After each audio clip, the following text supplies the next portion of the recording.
आज हम पढ़ेंगे derivation of sum of n terms of an AP कि कैसे हम कोई एपी दिया हो इसका जितने भी नंबर्स इसका सम कैसे निकाल पाए। जिससे हम सीरीज लेते हैं 2 + 4 + 6 + 8, ये हमारा सीरीज हो गया एपी का। अब इसी का सम ऑफ n टर्म्स निकालना है। हमें n नहीं मालूम है, अब इसी चीज़ का निकालना है।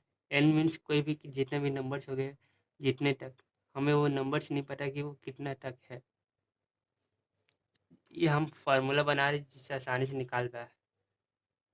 हम यहाँ सम को एस से डिनोट करते हैं, सम ऑफ ऑल एन टर्म्स। हमें तो जनरल फार्मूला मालूम है एक एन का, a + n - 1 × d, ये हमें मालूम है। अब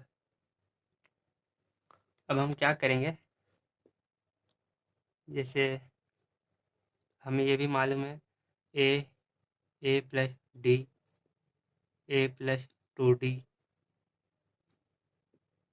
a + 3d, ये n टाइम्स तक है, जो कि ये निकल के आया हमारे पास। अब इसी सीरीज को हम सम निकालेंगे।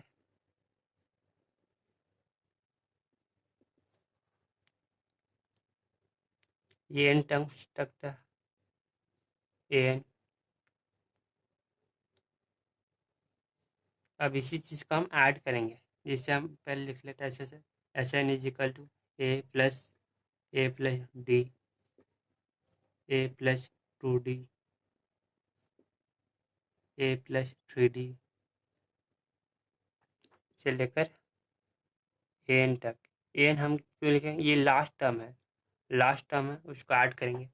अब हम इसको पीछे से लिखेंगे, ये लेफ़्ट से राइट था, और राइट से लेफ़्ट लिखेंगे। इसके बाद हम दोनों को ऐड कर देंगे। इसके बाद जो हमारा फार्मूला निकलेगा वो होगा sum of n terms of an AP.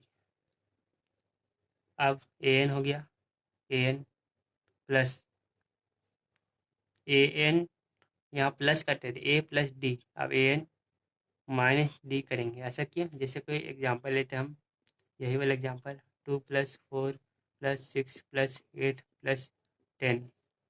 हम यहाँ ये 8 है हमारे पास, अब हमने इसमें d ऐड किया तो 4 आ गया, मीन्स 2 ऐड किए। अब वैसे ये an मान लेते हैं हम। अब इसमें क्या घटाएंगे कि 8 आ जाएगा, d 8 आ गया, मीन्स हमने 10 में 2 घटाया तो 8 आ गया। तो यहाँ जोड़ने का काम कर रहा है, इधर से घटाने का, इसलिए हम पीछे से घटा रहे हैं।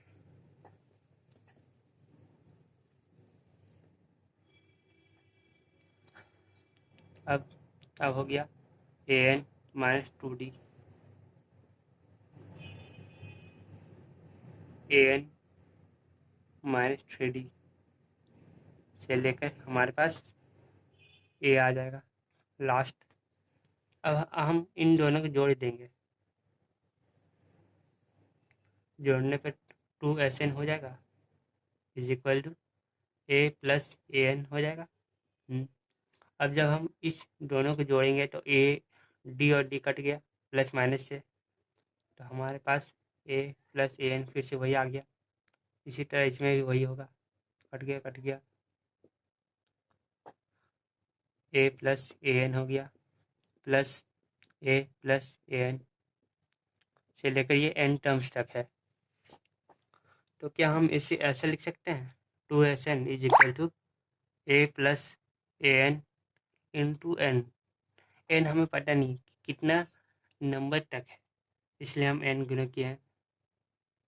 अब हम Sn = a + an/2 × n हो गया हमारा फार्मूला। ये हमारा फार्मूला निकल के आ गया है। अब हमें an का वैल्यू पता है, n का वैल्यू क्या है, a + n - 1 × d। अब यहीं पे हम इस वैल्यू को पुट करेंगे, ये भी सही आ गया हमारा।